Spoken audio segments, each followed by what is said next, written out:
اعوذ باللہ من الشیطان الرجیم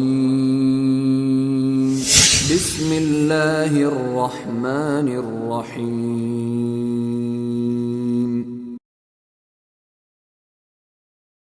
طلع البدر علينا من ثنيات الوداع وجب الشكر علينا ما دعا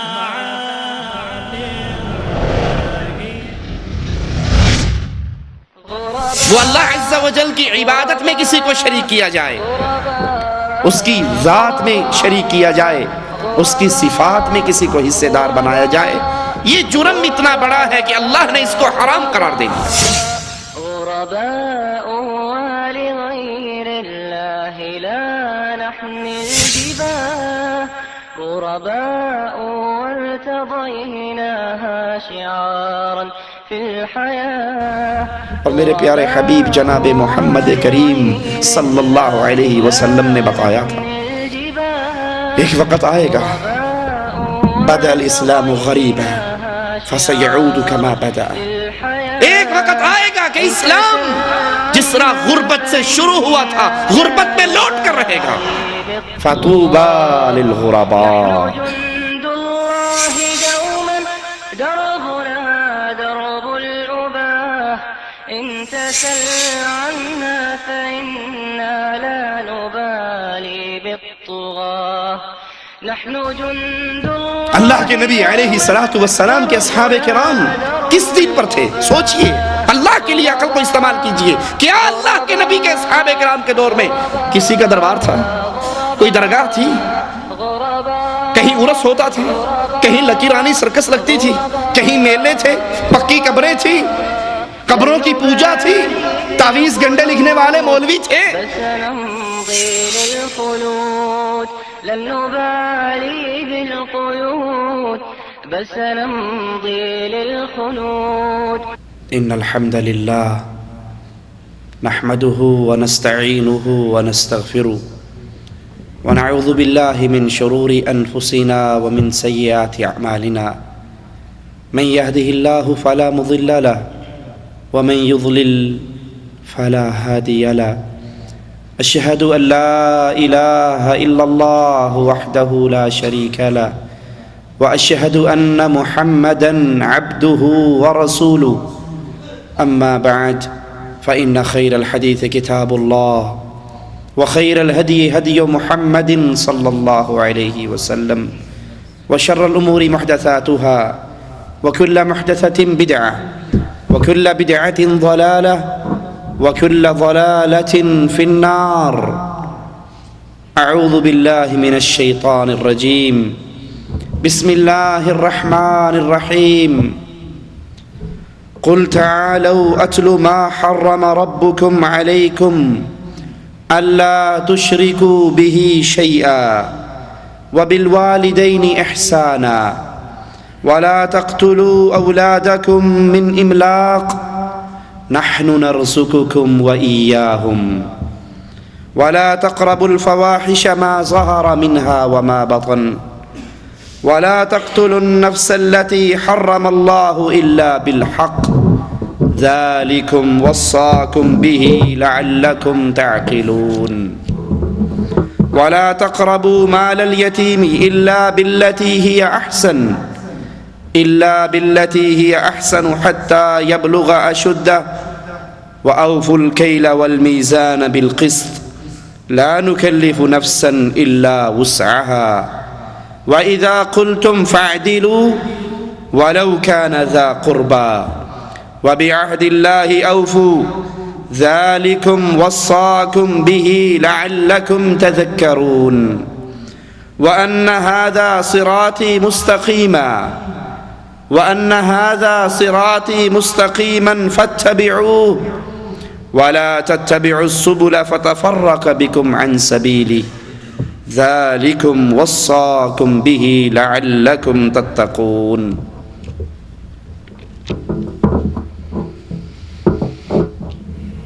قرآن حکیم کی ان آیات کے بارے میں عبداللہ ابن مسعود رضی اللہ عنہ وارضہ فرماتے ہیں من اراد ان ينظر الى وصیت محمد صلی اللہ علیہ وسلم، جو چاہتا ہے امام الانبیاء، امام اعظم، قائد اعظم محمد کریم صلی اللہ علیہ وسلم کی وصیت کو پڑھے، وصیت کو دیکھے، وہ مالک عز و جل کے قرآن کی ان آیات کی تلاوت کر لے۔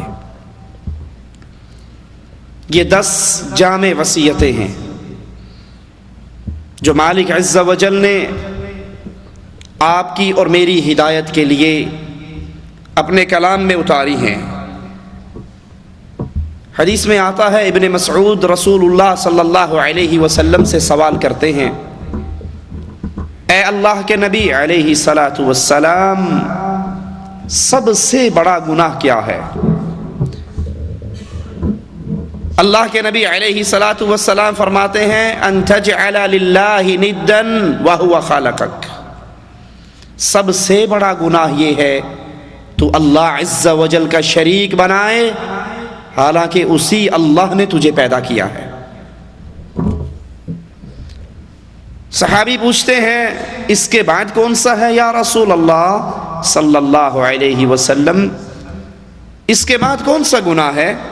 پیارے حبیب علیہ الصلاۃ والسلام فرماتے ہیں ان تقتل ولدک، تو اپنے بیٹے کو قتل کرے، اپنے بیٹے کو مار ڈالے اس ڈر میں کہ کل کو یہ میرے ساتھ ہی کھانا کھائے گا، یہ میرے کھانے میں سے حصہ مانگے گا، میرا رزق پہلے ہی تھوڑا ہے، میری تنخواہ پہلے ہی کم ہے، بچے زیادہ ہو جائیں گے، یہ حصہ مانگنا شروع کر دیں گے، تو اس ڈر کی وجہ سے اسے قتل کر دے، یہ بہت بڑا گناہ ہے۔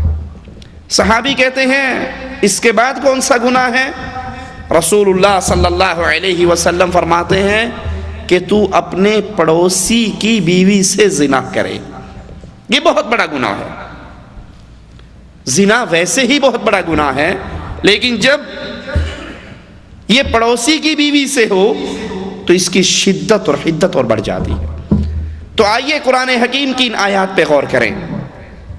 مالک عز و جل فرماتا ہے قل تعالوا، اے نبی ان سے کہو آؤ، اتلو ما حرم ربکم علیکم، میں تمہیں بتاؤں تمہارے اللہ نے تم پہ کن کن کاموں کو حرام کیا ہے، وہ کون کون سے اعمال ہیں جن کو اللہ عز و جل نے حرام قرار دے دیا ہے۔ اس میں سب سے پہلا عمل قرآن حکیم بتا رہا ہے اللہ تشرکو بہ شیئا۔ گناہ بہت ہیں کائنات میں، لیکن گناہوں میں سب سے بڑا گناہ مالک عز و جل کے ساتھ کسی اور کو شریک کرنا، وہ اللہ عز و جل کی عبادت میں کسی کو شریک کیا جائے، اس کی ذات میں شریک کیا جائے، اس کی صفات میں کسی کو حصے دار بنایا جائے۔ یہ جرم اتنا بڑا ہے کہ اللہ نے اس کو حرام قرار دے دیا، اور افسوس یہ جتنا بڑا گناہ ہے آج مسلمان کلمہ پڑھ کر اتنے ہی اس کے اندر گرفتار ہو چکے ہیں۔ یہ مسجدیں جو اللہ کا گھر ہیں، یہ مسجدیں جو اللہ کی وحدانیت کے آوازیں بلند کرنے کے لیے بنتی ہیں، آج انہی مسجدوں سے شرک کی دعوت پھیلتی ہے۔ مؤذن اذان سے پہلے کہتا ہے الصلاۃ والسلام علیک یا نور من نور اللہ، کہ محمد اللہ کے عز و جل کے بندے نہیں، اس کے نور کا ٹکڑا ہیں، اس کے نور کا حصہ ہیں، اس کے نور میں سے جدا ہوئے ہیں۔ یہ اللہ کی ذات کا شرک ہے جس کا آوازہ اس مسجد کے مینار سے بلند ہوتا ہے۔ مالک عز و جل نے حرام کیا اللہ کی عبادت میں کسی اور کو شامل کیا جائے۔ پکارنا اللہ کو اللہ کی عبادت ہے، الدعاء هو العبادہ، دعا ہی تو عبادت ہے، پکارنا ہی تو عبادت ہے۔ افسوس ان مسجدوں سے آج کلمہ پڑھنے والے، نماز پڑھنے والے غیر اللہ کو پکارتے ہیں۔ تقریر ہوتی ہے، نعرہ رسالت یا رسول اللہ کے نعرے نہیں لگتے، نعرہ حیدری یا علی کے نعرے نہیں لگتے، نعرہ غوثیہ یا غوث اعظم کے نعرے نہیں لگتے؟ یہ سب سے بڑا حرام عمل ہے، اللہ تشرکو بہ شیئا، کہ تم اللہ عز و جل کے ساتھ کسی اور کو شریک ٹھہراؤ۔ یہی جرم یہودیوں نے کیا، یہی جرم عیسائیوں نے کیا، سابقہ امتیں یہ جرم کر کے برباد ہو گئی۔ اور آج کڑوی بات ہے لیکن حق کڑوا ہوا کرتا ہے۔ یہ امت مسلمہ، یہ امت محمدیہ پوری دنیا کے خطے میں کونے کونے میں ذلیل ہو رہی ہے۔ اس کی ذلت کی ایک وجہ ہے کہ یہ اپنے رب کی عبادت میں غیروں کو شریک ٹھہراتی ہے۔ کوئی علاقہ دیکھ لو، کہیں ہندوؤں سے مار کھا رہے ہیں، کہیں یہودیوں سے مار کھا رہے ہیں، کہیں عیسائیوں سے مار کھا رہے ہیں، کہیں کوئی قوم ہمیں مار رہی ہے، کہیں کوئی قوم۔ ذلت کی وجہ کیا ہے؟ یہ نہیں کہ ہم تھوڑے ہیں، یہ نہیں کہ ہمارے پاس طاقت نہیں ہے، یہ نہیں کہ ہمارے پاس مال نہیں ہے۔ جتنے امیر مسلمان ہیں شاید ہی کوئی ہو۔ وجہ کیا ہے؟ سب کچھ ہوتے ہوئے امت مار کیوں کھا رہی ہے؟ کیونکہ امت اللہ کی عبادت میں غیروں کو شریک ٹھہراتی ہے۔ اور افسوس وہ یہ عمل شرک کے نام پہ نہیں کرتی، ایمان کے نام پہ کرتی ہے۔ شرک کو اصل اسلام سمجھ لیا گیا ہے۔ آج اگر کسی کو دعوت دو یہ قبروں کی پوجا، یہ قبروں پہ سجدے، یہ مردوں کو پکارنا یہ حرام ہے، وہ کہتے ہیں یہ مجنون ہے، یہ وہابی ہے، یہ پاگل ہے۔ اصل دعوت انبیاء کی دعوت، توحید کی دعوت آج اس کو دینے والے پاگل اور مجنون کے نام سے جانے جاتے ہیں۔ اور میرے پیارے حبیب جناب محمد کریم صلی اللہ علیہ وسلم نے بتایا تھا ایک وقت آئے گا بدأ الاسلام غریبا فسيعود كما بدأ، ایک وقت آئے گا کہ اسلام جس طرح غربت سے شروع ہوا تھا غربت میں لوٹ کر رہے گا۔ فطوبى للغرباء، اے غریبو تمہارے لیے مبارکباد ہے، اللہم اجعلنا منہم ومعہم۔ اسلام غربت سے چلا، چچا نے کہا یہ پاگل ہے، چچا بات ماننے کے لیے تیار نہیں، ابو جہل ماننے کے لیے تیار نہیں، ابو لہب ماننے کے لیے تیار نہیں۔ مکہ والوں کے سامنے وہ مکہ والے جو امین بھی کہتے تھے، جو صادق بھی مانتے تھے، جب ان کو یہ دعوت دی گئی تو کہا اس پر جادو ہو گیا ہے۔ اسلام غریب، ایک غلام مان رہا ہے، ایک بچہ مان رہا ہے، ایک عورت مان رہی ہے، ایک بوڑھا مان رہا ہے، باقی ماننے کے لیے تیار ہی نہیں۔ فرمایا ایک وقت آئے گا جس طرح اسلام غربت سے شروع ہوا، اسلام پھر غریب ہو جائے گا۔ آج اللہ کی توحید کی دعوت غربت کی دعوت ہے۔ 1000 آدمیوں کے سامنے یہ بات پیش کرو کہ یا علی مدد کا نعرہ لگانا شرک ہے، 1000 میں سے 2 آپ کی بات مانیں گے، باقی کہیں گے پاگل ہے، انہی بزرگوں کے ذریعے تو اوپر جایا جاتا ہے، یہ کہتا ہے ان کو نہ پکارو۔ تو یہ سب سے بڑی اور سب سے پہلی وصیت مالک عز و جل کی اہل ایمان کے لیے، دنیا والوں کے لیے قیامت کی دیواروں تک، اللہ تشرکو بہ شیئا، اللہ کے ساتھ شرک سے اپنے دامن کو صاف کر لو۔ اور اگر یہ دامن میں غلاظت رہی، یاد رکھنا نمازیں پڑھتے رہو، روزے رکھتے رہو، حج کرتے رہو، زکوٰۃ دیتے رہو، جہاد کرتے رہو، پوری دنیا میں لڑتے رہو، جب تک دامن میں شرک کا عقیدہ موجود ہے نہ دنیا سنور سکتی ہے نہ آخرت سنور سکتی ہے۔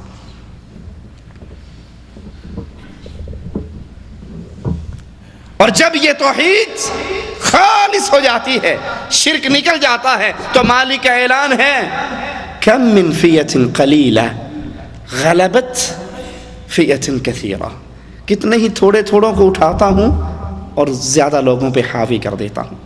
وہ غلبہ نصیب کیسے ہوتا ہے؟ اللہ پر ایمان کی صورت میں، عقیدہ توحید کی صورت میں۔ تو سب سے پہلی دعوت کو یاد کیجئے، شرک کو سمجھیے۔ کتاب التوحید کی دعوت میں ہر بھائی کو دوں گا، ہر بھائی شیخ الاسلام محمد بن عبد الوہاب نجدی رحمت اللہ علیہ کی کتاب التوحید کو خریدے، اس کو پڑھے، اپنے گھر والوں کو پڑھائے۔ شرک شیطان اس کے ذریعے سب سے پہلا وار کرتا ہے، وہ بڑا عجیب مشہور لطیفہ ہے، کسی نے اینک اتاری اور راستے میں رکھ کر بیٹھ گیا، گزرنے والا گزرا، اس کے پاؤں کی ٹھوکر لگی، اینک ٹوٹ گئی۔ اس نے کہا یار غلطی ہوگی، معاف کرنا بھائی، تیری اینک میری پاؤں کی ٹھوکر سے ٹوٹی ہے۔ کہا ادھر آؤ، تم دیوبندی تو نہیں ہو؟ بڑا حیران کہ اینک ٹوٹنے سے اس نے کیسے پہچان لیا میں دیوبندی ہوں؟ کہا ہوں تو دیوبندی، لیکن تو نے کیسے پہچانا؟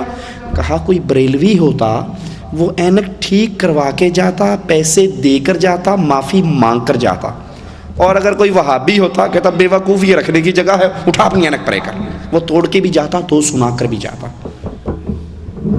شیطان کا پہلا وار انسان کے اوپر سب سے پہلے عقیدہ توحید میں ہوتا ہے۔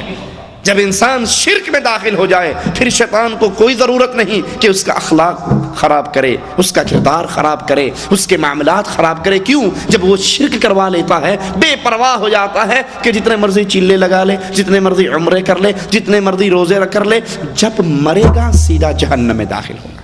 تو سب سے بڑی بیماری شرک کی بیماری ہے۔ اس کو پڑھیے، اس کو سمجھیے، اس کے لیے وقت نکالیے، اپنے گھر والوں کو پڑھائیے، اور پھر اس دعوت کو لے کر ہر گلی اور کوچے میں پہنچ جائیے کہ لوگوں، اللہ کا پہلا حق یہ ہے اللہ تشرکوا بہ شیئا، اللہ کے ساتھ شرک نہ کرو۔ دوسری وصیت، اور یاد کر لیجئے جب بھی اللہ کی عبادت کے بعد مالک نے کسی چیز کو بیان کیا ہے وَبِالْوَالِدَيْنِ إِحْسَانًا، جہاں اللہ کا حق ہے، اللہ کے حق کے فوراً بعد مالک اکثر مقامات پہ قرآن حکیم میں والدین کا حق بیان کرتا ہے۔ وَقَضَىٰ رَبُّكَ أَلَّا تَعْبُدُوا إِلَّا إِيَّاهُ وَبِالْوَالِدَيْنِ إِحْسَانًا، یہ اللہ کا فیصلہ ہے، عبادت صرف اللہ کی ہوگی، سجدہ صرف اللہ کے لیے ہوگا، طواف عبادت ہے بیت اللہ میں جا کر بیت اللہ کا صرف اللہ کے لیے ہوگا، نظر صرف اللہ کے لیے، نیاز صرف اللہ کے لیے، محبت، خوف، توکل، بھروسہ، امید، یہ سب اللہ کے لیے۔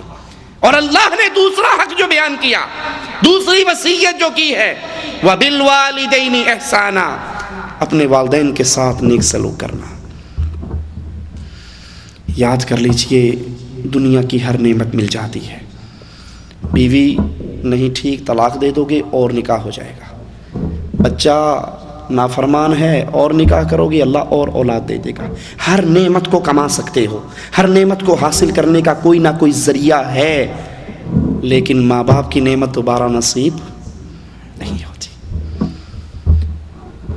اور یہ اتنا بڑا جرم ہے کہ اس کی سزا اللہ دنیا میں رہتے ہوئے انسان کو دیتا ہے۔ جو ماں باپ کا نافرمان ہے، جو ماں باپ کا گستاخ ہے، ماں باپ کے نافرمان کو سزا اسی دنیا میں رہتے ہوئے ہو جاتی، مل جاتی۔ اگلے جہان میں جو سزا ہے سو ہے، اسی دھرتی پہ رہتے ہوئے وہ اپنے اس عمل کی سزا دنیا میں پا کے جاتا ہے۔ عبداللہ ابن عباس رضی اللہ عنہما سے کوئی سوال کرنے والے نے کیا کہ ماں باپ کے ساتھ حسن سلوک، احسان قرآن حکیم میں بار بار آیا ہے، تو احسان کا مطلب کیا ہے؟ فرمایا احسان یہ بات کوئی ایک دو جملوں میں نہیں سمجھائی جا سکتی، یہ تو بڑے لمبے معنی کی حامل ہے۔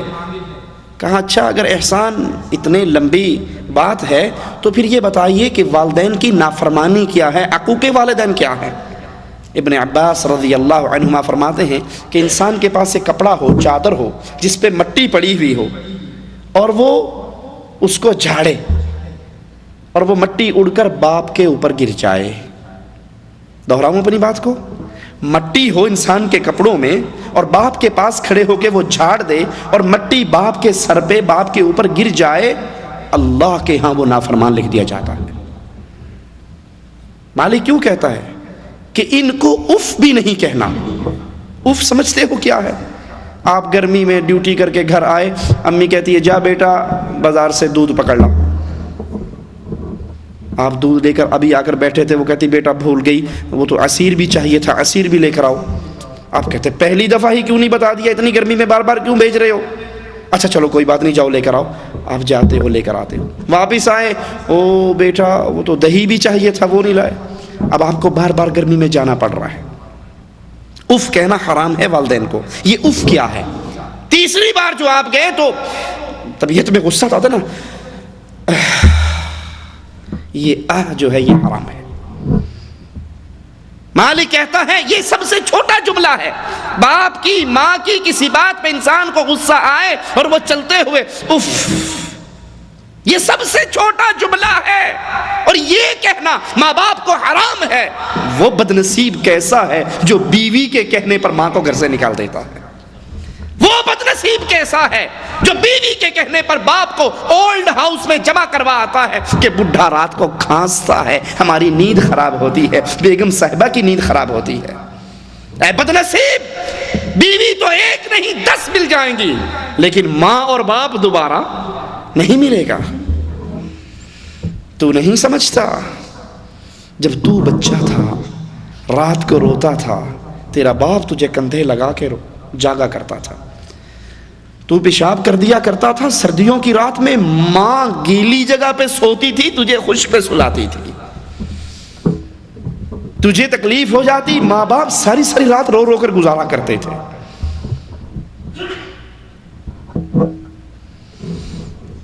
یہ بیماری ہمارے معاشرے میں انگریز کے معاشرے کو دیکھ کر اتنی سرایت کر چکی ہے۔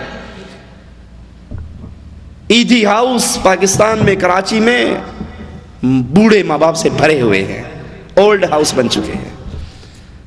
بیوی گھر میں آتی ہے، ماں باہر نکل جاتی ہے، بیٹا باہر نکل جاتا۔ اور اس ماں باپ کا حق کیا ہے؟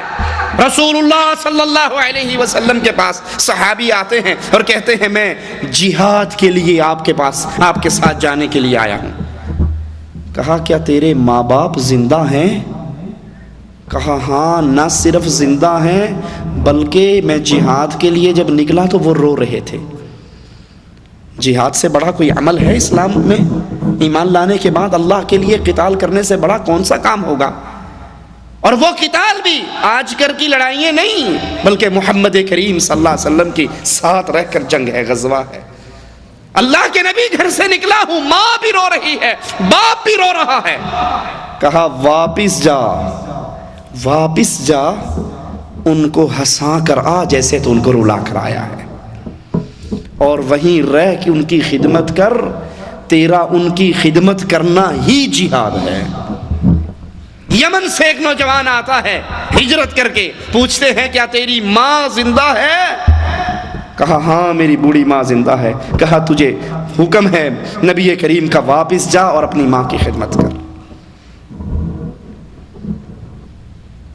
جہاد سے اللہ کے نبی نے واپس موڑا، ہجرت سے اللہ کے نبی صلی اللہ علیہ وسلم نے واپس موڑا۔ اور ہمارے ہاں ماں کو گالی دینا، ماں کو مارنا، ماں کے ساتھ بدتمیزی کرنا، ماں کے ساتھ اونچی آواز میں کلام کرنا، ماں کو ڈانٹنا۔ تجھے کیا پتا ہے بوڑھی، تو کیا جانتی ہے؟ میں جانتا ہوں، میں سمجھتا ہوں، میری بیگم صحیح کہتی ہے، تو غلط کہتی۔ بیویوں کے پیچھے لگ کر ماؤں کا خرچہ بند کر دیتے ہیں، ماؤں سے ملنا بند کر دیتے ہیں، ماں سے ملاقات ختم کر دیتے ہیں۔ یاد کر لو یہ بہت بڑا جرم ہے۔ اور اولاد ہے نا، کل کو تم اس مقام پر پہنچو گے، جو آج اپنے ماں باپ سے کر رہے ہو کل کو یہ تمہارے ساتھ کرے گی۔ ایک بیٹا اپنے باپ کو اٹھا کر ٹوکرے میں ڈال کر سمندر میں پھینکنے کے لیے چلا، جب پھینکنے لگا تو اس نے کہا بیٹا تھوڑا سا آگے کر کے پھینکنا۔ کہا کیوں؟ کہا میں نے اپنے ابا کو یہیں پھینکا تھا، تیرا تجھے اس سے بھی آگے پھینکے گا۔ یہ ماں باپ کوئی چھوٹی چیز نہیں ہے۔ اگر کافر ماں باپ ہیں، مسلمان تو بہت دور کی بات ہے، اگر کافر ماں باپ ہے تو کافر ماں باپ کے ساتھ بھی بدتمیزی کی اجازت اسلام نہیں دیتا۔ ابراہیم علیہ السلام کا بابا کافر نہ تھا تو کیا کہا اسے جب اس نے کہا نکل جا میرے سامنے سے، میری آنکھوں سے دور ہو جا، بھاگ جا وگرنہ مار ڈالوں گا؟ تو اس نے کیا کہا ساری باتیں سن کے؟ یا کافر، یا مشرک، یا طاغوت، یا ضال، کیا جملہ ہے؟ یا ابتی، ابا جان۔ وہ کہہ رہا ہے تو بھاگ جا، آنکھوں سے دور ہو جا، تجھے قتل کر ڈالوں گا، مار ڈالوں گا۔ اور وہ جواب میں کہہ رہے ہیں ابا جان میں آپ کے لیے ہدایت کی اور مغفرت کی اللہ سے دعا کرتا ہی رہوں گا۔ صرف ایک بات ہے کہ اگر ماں باپ اللہ کی نافرمانی کا حکم دیں، ان کا وہ حکم نہیں ماننا، شرک کی دعوتیں نہیں ماننی، اسلام کے خلاف کوئی عمل کہیں نہیں ماننا، کیونکہ سب سے بڑا حق اللہ کا حق ہے، لیکن اس کے ساتھ ساتھ ماں باپ کے ساتھ بدتمیزی، زبان درازی، اونچا بولنا، ان کو ڈانٹنا، ان پہ ہاتھ اٹھانا، یہ بربادی ہے، یہ بربادی ہے دنیا کے اندر بھی اور یہ بربادی ہے آخرت کے اندر بھی۔ سائل نے پوچھا تھا ماں باپ کا کیا حق ہے، ماں باپ کا کیا حق ہے؟ ماں باپ کا حق سن لیجئے، ایک جملے میں پوری کہانی سمٹ جاتی ہے۔ فرمایا ماں باپ تیرے لیے یا جنت ہیں یا جہنم ہے۔ یہ دولت چھٹ جائے تو پھر اس کا احساس ہوتا ہے، یہ باغ ڈھل جائے، ماں کی قدر پوچھنی ہے تو پوچھو جس کی مر گئی ہے، باپ کی قدر پوچھنی ہے اس یتیم سے پوچھو جس کے سر پہ عید والے دن ہاتھ رکھنے والا کوئی نہیں ہوتا۔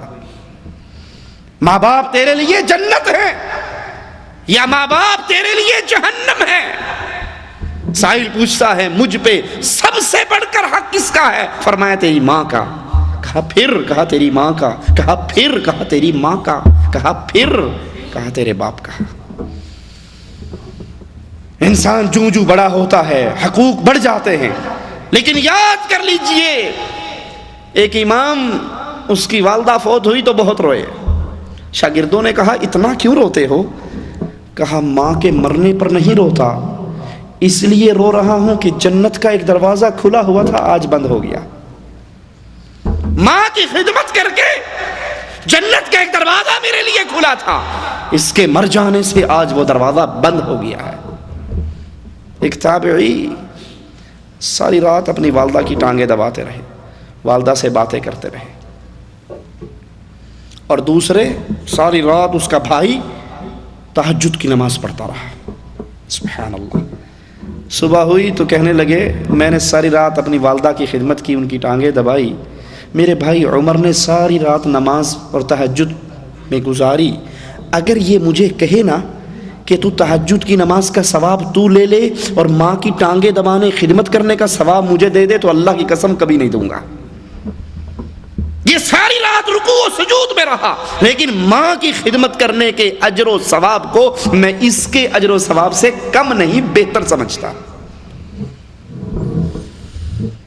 یہ ماں ہے، یہ باپ ہے جس کی دعائیں، حدیث میں آتا ہے باپ اولاد کے لیے دعا کرتا ہے تو اللہ بھی اس کو رد نہیں کرتا۔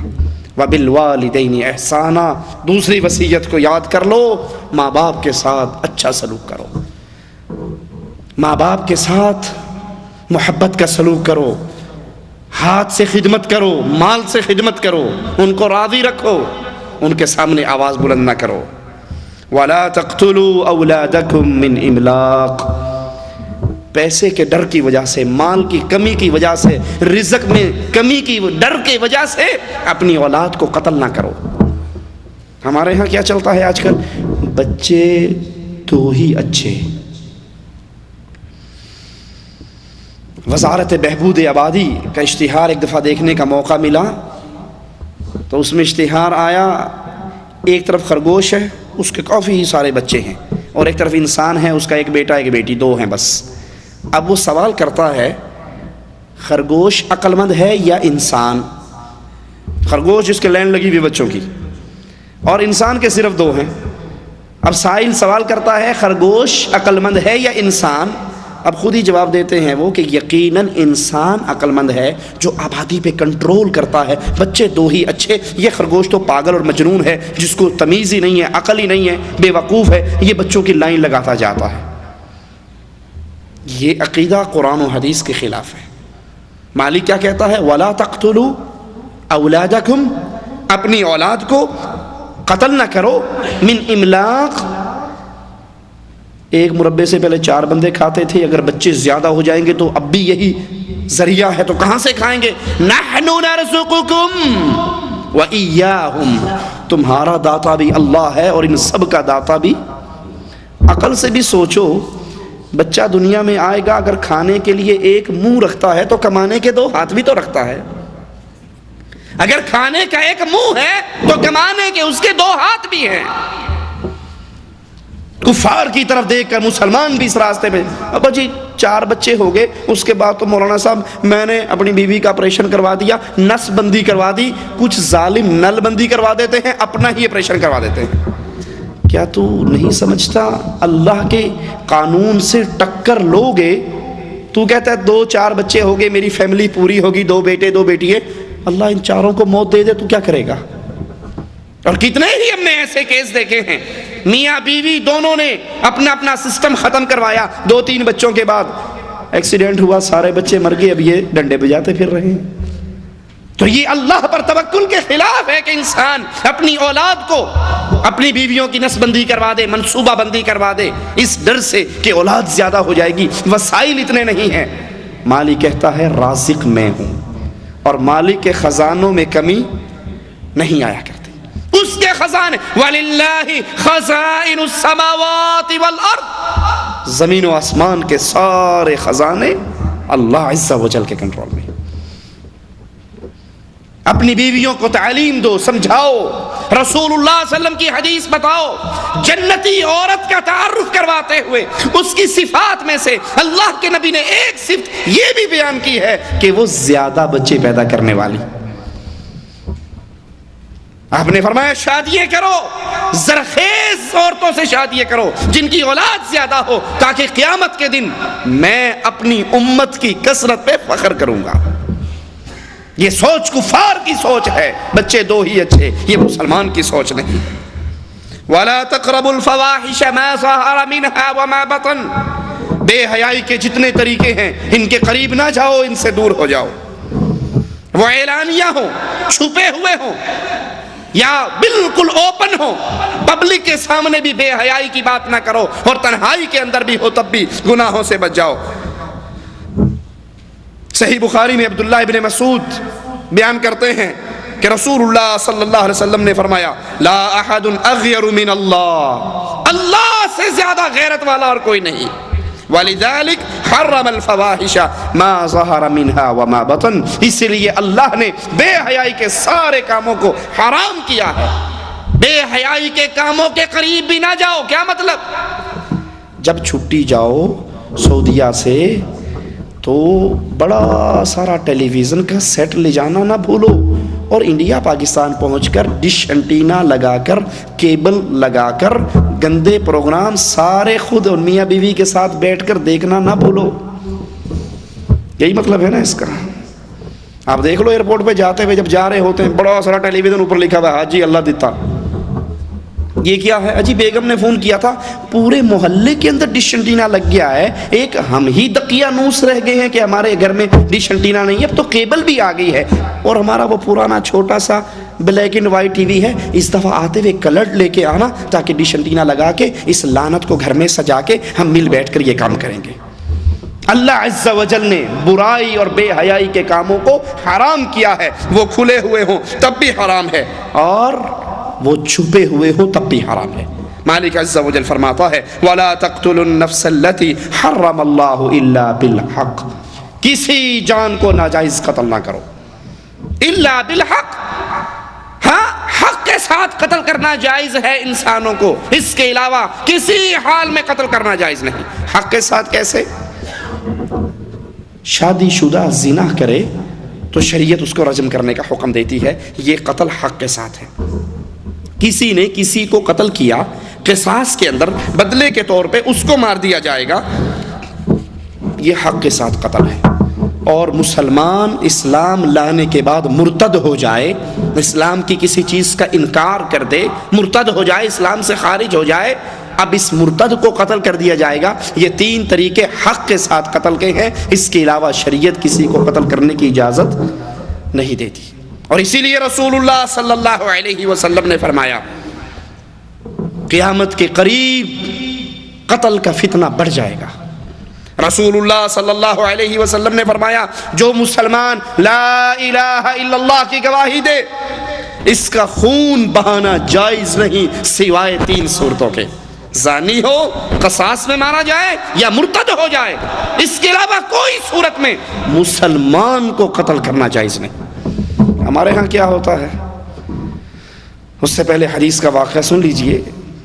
ایک صحابی نے کافر کو دوران جنگ گرا لیا، اوپر چڑھ گئے، قبضہ کر لیا، اب قتل کرنے کے لیے تلوار اٹھائی، اس نے نیچے سے کہا اشہد ان لا الہ الا اللہ وحدہ، اشہد ان لا الہ الا اللہ واشہد ان محمد رسول اللہ، کلمہ پڑھ لیا۔ اس صحابی نے کلمہ پڑھنے کے باوجود اس کو قتل کر ڈالا۔ خبر رسول اللہ صلی اللہ علیہ وسلم تک پہنچی، آپ نے پوچھا اے خالد تو نے اس کو قتل کیا اور وہ کہہ رہا تھا لا الہ الا اللہ؟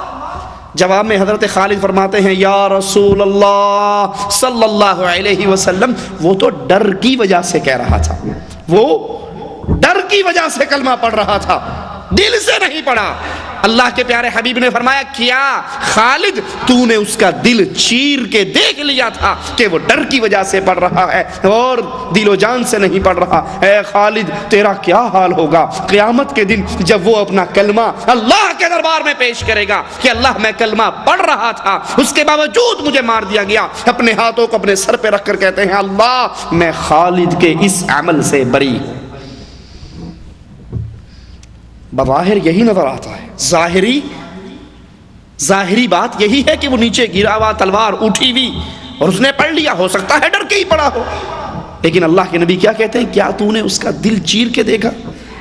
اب سوچئے کہ وہ جنگ کے اندر گرا ہوا کلمہ پڑھے تو اس کو قتل کرنے کی اجازت نہیں۔ مسجدوں کے اندر جو بم دھماکے ہوتے ہیں اس میں کتنے مسلمان مارے جاتے ہیں، یا جہاد کے نام پہ جو فساد ہمارے ملکوں میں اب چل رہا ہے، گاڑی کے اندر بم فٹ کیا، ایک کافر مرا، 20 مسلمان مر گئے، اس 20 مسلمانوں کا خون کس کے سر پہ ہے؟ تو نے ایک کافر کو تو مارا لیکن اس کے ساتھ 18 کلمہ پڑھنے والے بھی تو مارے گئے، ان مسلمانوں کا خون کس کے سر پہ ہے؟ مالک عز و جل حرام کر رہا ہے کسی جان کو قتل نہ کرو الا بالحق، سوائے حق کے ساتھ۔ اور ہمارے ہاں نہ قاتل کو پتا ہے مار کیوں رہا ہوں، نہ مقتول کو پتا ہے کیوں مر رہا ہوں، باہر بیچارہ سبزی لینے کے لیے جاتا ہے اور اس کی لاش گھر میں واپس آ جاتی ہے۔ ذالکم وصاکم بہ، یہ اللہ تمہیں وصیت کر رہا ہے، یہ اللہ تمہیں حکم دے رہا ہے کہ اللہ عز و جل کی شریعت کے مطابق چلو۔ وَلَا تَقْرَبُوا مَالَ الْيَتِيمِ إِلَّا بِالَّتِي هِيَ أَحْسَنُ حَتَّى يَبْلُغَ أَشُدَّهُ، یتیم کے مال کے قریب نہ جاؤ سوائے اچھے طریقے سے۔ کوئی یتیم ہو گیا، مر گیا، ماں باپ اس کے، اب اس کا مال آپ کے پاس ہے، آپ کے بھتیجے ہیں، آپ کے بھانجے ہیں یا غیر ہیں، اس کے مال کی نگہداشت کرو۔ اگر اللہ نے تمہیں دیا ہوا تو اس سے کچھ نہ لو، اور اگر تم فقیر ہو تو اس کے مال کو تجارت میں لگا کے، کاروبار کر کے، جو بھی کر رہے ہو اس میں اپنا جو تھوڑا بہت گزارے کا سسٹم ہے وہ چلاتے رہو اس کے مال کی نگہداشت کے بدلے میں، لیکن حرام کاری اس یتیم کے مال میں نہ کرو۔ رسول اللہ صلی اللہ علیہ وسلم فرماتے ہیں جو یتیم کا مال کھاتا ہے وہ اپنے پیٹ میں جہنم کی آگ بھرتا ہے۔ یتیم کا مال کھانے والا کتنے ہیں ہم میں سے؟ بھائی مرا، بھتیجوں کو بھگا دیتے ہیں، جائیداد پہ سارا قبضہ ہو جاتا ہے۔ یہ بیماری ہمارے ہاں ہے یا نہیں ہے؟ مولویوں نے یتیموں کا مال کھانے کے لیے اپنی بدکاریوں پہ اسلام کا چولا چڑھا لیا، حالانکہ رسول اللہ صلی اللہ علیہ وسلم نے فرمایا تھا کہ یتیم کی کفالت کرنے والا جنت میں میرے ساتھ یوں ہوگا۔ یتیموں کے ساتھ اچھے سلوک کا حکم دیا گیا، یتیموں کو پیار کرنے کا حکم دیا گیا، ان سے محبت کرنے کا حکم۔ اور ہمارے یہاں کیا ہوتا ہے، باپ مرا، مولوی صاحب رومال سنبھال کے پہنچ گیا، السلام علیکم، تیرا ابا مر گیا؟ آہو جی مولوی صاحب مر گیا، پہلے دن دی ختم دی دیگ چڑھا دے، چلو دیگ چڑھاؤ، پہلے دن کا ختم دلواؤ، دوسرے دن کا ختم، تیسرے دن کا ختم، 7ویں کا ختم، 9ویں کا ختم، 10ویں کا ختم، 20ویں کا ختم، 40ویں کا ختم، پھر قول، پھر برسی۔ اللہ کرے گا انہیں کوئی اور مر جائے گا، میرا دھندا چلتا رہے گا۔ اللہ کے نبی علیہ السلام کا فرمان کیا ہے؟ جو مر جائے تم پڑوسیوں کا حق ہے، وہ تو بیچارے غم میں ہیں، تم کچھ پکا کر ان کے گھر میں بھیجو، تم انہیں کچھ کھلاؤ، تم ان کا غم بٹواؤ۔ ادھر باپ مر جاتا ہے، ادھر یتیم دیگ والے کو بلانے چلے جاتے ہیں، مولوی صاحب نے کہا ہے ختم پڑھنا ہے، مولوی صاحب نے کہا ہے تیسرے دن کا ختم، گٹھلیوں کے اوپر آیت کریمہ کا ورد کرنا ہے، اور کرنے والے 100 درویش آئیں گے، ان سب کو کھانا کھلانا ہے۔ ریاض میں ایک جگہ میں جمعے کا خطبہ دیا کرتا تھا، میرے پاس ایک بنگلہ دیش کا ایک ساتھی آیا، واللہ مسجد میں کھڑے ہو کر اس کا واقعہ آپ کو سناتا ہوں، مولوی کس طرح یتیموں کا مال کھاتے ہیں۔ وہ کہا حضرت میں 500 400 بیچارہ مزدور آدمی بنگلہ دیش سے گیا، میرے ابا جان فوت ہو چکے تھے، 3 مولوی بنگالی میرے گھر آ گئے، کہنے لگے تیرا ابا مر گیا؟ میں نے کہا جی مر گیا۔ کہا تجھے پتا ہے وہ نماز نہیں پڑھتا تھا؟ میں نے کہا جی مجبوری، میں تو سمجھایا کرتا تھا، نہیں پڑھی تو کیا کروں؟ کہا تجھے پتا ہے وہ جہنم میں جل رہا ہے؟ میں نے کہا ٹھیک ہے بے نماز نہیں تھا تو جہنم میں جلے گا، میں کیا کر سکتا ہوں؟ کہا بے وقوف، تو اس کو جہنم سے نکال کے جنت میں بھیج سکتا ہے۔ میں نے کہا مولوی صاحب میرے لیے کیا حکم ہے، میں کروں گا، مجھے بتاؤ میرا ابا جہنم سے کیسے بچ سکتا ہے؟ کہا اس نے اتنے سال نمازیں نہیں پڑھی، اتنے سال کی نمازیں ہم 3 مولوی آپس میں ڈیوائیڈ کر کے ہم پڑھ لیں گے، اس کی ادا ہو جائے گی، وہ جہنم سے نکل کے جنت میں چلا جائے گا۔ کہا مولوی صاحب بڑی مہربانی۔ کہا نہیں سوکیج نہیں کم ہونا، 27,000 ٹکا ہم لیں گے، اگر تم 27,000 ٹکا 9,000 ایک مولوی کو آئے گا دے دو تو تمہارا باپ جہنم سے نکل کے جنت میں جا سکتا ہے۔ کہا مولوی صاحب میں 2 سال کی چھٹی کے بعد کچھ اتنے ہی پیسے بچا کر لے گیا تھا، میں نے ان مولویوں کو دے دیے، اب آپ مجھے مسئلہ بتاؤ ہمارا باپ جنت میں چلا گیا ہوگا؟ واللہ بتا رہا ہوں مسجد میں کھڑے ہو کر۔ میں نے کہا وہ تو جنت میں اگر نہ بھی گیا ہوگا، ان مولویوں کی جہنم کم از کم ضرور پکی ہوگی۔ یہ یتیموں کے مال کھانے کے ڈھونگ ہیں کہ پہلے دن کا ختم، یہ دوسرے کا ختم، یہ تیجے کا ختم، یہ 7واں، یہ 9واں، یہ 10واں، یہ 40واں، یہ کل، یہ برسی، یہ سارا ڈھونگ اپنایا ہے مولویوں نے اپنے پیٹ کا دھندا کرنے کے لیے۔ یتیموں کا مال کھانا حرام ہے۔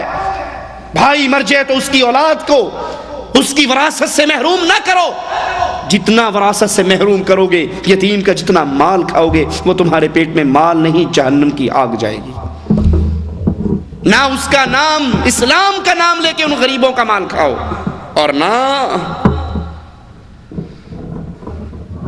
قبضہ کر کے اس کا مال کھاؤ، بلکہ یتیم کی کفالت کرو۔ آج اللہ نے ان کو یتیم کر دیا، کیا کل کو اللہ تیرے بچوں کو یتیم نہیں کر سکتا؟ تو اللہ سے لکھوا کر آیا، تو نے 100 سال سے پہلے نہیں مرنا، وہ تو جس کو چاہے جب چاہے اٹھا لے۔ یتیموں کے ساتھ محبت کرو، پیار کرو۔ دل جو گناہوں سے سخت ہو جاتے ہیں وہ یتیموں سے پیار کرنے کی وجہ سے ان دلوں میں نرمی آتی ہے۔ وَأَوْفُوا الْكَيْلَ وَالْمِيزَانَ بِالْقِسْطِ، ناپ تول پورا پورا کرو۔ پچھلی امتوں کی بربادی کا ایک سبب یہی ناپ تول کی کمی تھی، جب لیتے ناپتے اور تولتے پورا، اور جب دیتے ڈنڈی مار کے دیتے۔ آپ نے بھی دیکھا ہوگا ہمارے ہاں ترازو میں وہ درمیان میں ایک چھوٹی سی کلی لگی ہوتی ہے ترازو میں، وہ یہاں سے ہاتھ سے اڑا دیتا ہے، اب دیکھو جی پورا ہو گیا۔ کسائی سے گوشت لینے جاؤ 1 کلو، اور گھر میں بھی کانٹا رکھ لو، کبھی بھی کلو نہیں نکلے گا، الا من رحم ربی۔ وہ جب تھوڑا سا کم ہوتا ہے 2-3 بوٹیاں اتنی زور سے پلڑے میں پھینکتا ہے یوں کر کے کہ پلڑا اپنے آپ زور سے جھکتا ہے، بس وہ جھکتا ہے تو کیس اٹھا لیتا ہے، دیکھو جی کلو ہو گیا پورا، ہیلو۔ امتوں کی بربادیوں کا سبب ناپ تول میں کمی، سابقہ امتیں برباد ہوئی، اور یہاں بھی مالک عز و جل حکم دے رہا ہے ناپ تول کے اندر کمی نہ کرو، اس میں ڈنڈی نہ مارو۔ کیوں؟ کیا تمہیں یقین نہیں کہ ایک دن تم نے بھی اٹھ کر اللہ کے دربار میں جانا ہے؟ عبداللہ ابن عمر رضی اللہ عنہ وارضاہ ایک جنگل میں سے گزرتے ہیں، چرواہا بکریاں چرا رہا، اس سے کہتے ہیں کہ ایک بکری ان بکریوں میں سے مجھے بیچ دے۔ وہ کہنے لگے کہ میں تو خود ملازم ہوں، غلام ہوں اپنے آقا کا، میں کیسے بیچ سکتا ہوں؟ کہا اگر تیرا آقا سوال کرے کہ ایک بکری کہاں گئی، اس سے کہنا اکلہ الذئب، بھیڑیا آیا اور بکری اٹھا کے چلا گیا۔ یہ 1-2 گرام 10 گرام 20 گرام کی ڈنڈی مار کے کیا مل جائے گا؟ کیا کوٹھیاں بن جائیں گی میری اور آپ کی؟ لیکن آخرت ضرور برباد ہو جائے گی۔ اللہ ہم سب کی آخرت کو بہتر بنائے۔ کہا تو اپنے آقا سے کہہ دینا بھیڑیا آیا بکری اٹھا کے لے گیا۔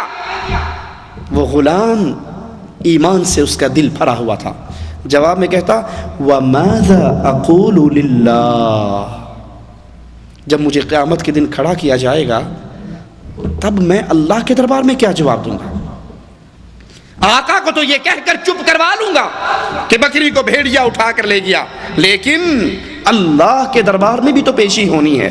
اللہ کے دربار میں بھی تو کھڑا ہونا ہے، وہاں اللہ کے سامنے کیا جواب دوں گا؟ وَإِذَا قُلْتُمْ فَاعْدِلُوا، جب بھی بات کرو عدل والی کرو، وَلَوْ كَانَ ذَا قُرْبَى، اگرچہ وہ بات اپنے ہی کسی کے خلاف جا رہے ہو۔ یہ نہیں کہ گواہی دیتے ہوئے اگر گواہی کسی اپنے کے خلاف آ گئی تو فوراً ڈنڈی مار جاؤ، اور غیر قوم کے خلاف آ گئی تو بالکل سیدھے ہو جاؤ۔ رسول اللہ صلی اللہ علیہ وسلم فرماتے ہیں پچھلی امتیں اس لیے برباد ہوئیں، ان میں جب کوئی غریب گناہ کرتا اس پہ حد جاری کر دی جاتی، اور جب کوئی امیر گناہ کرتا تو اس کو چھوڑ دیا جاتا۔ ایک کیس کے متعلق جب آپ کے پاس فیصلہ آیا، آپ نے فرمایا اللہ کی قسم اگر آج بنت محمد فاطمہ بھی چوری کرتی میں اس کے ہاتھ کو بھی کاٹ ڈالتا۔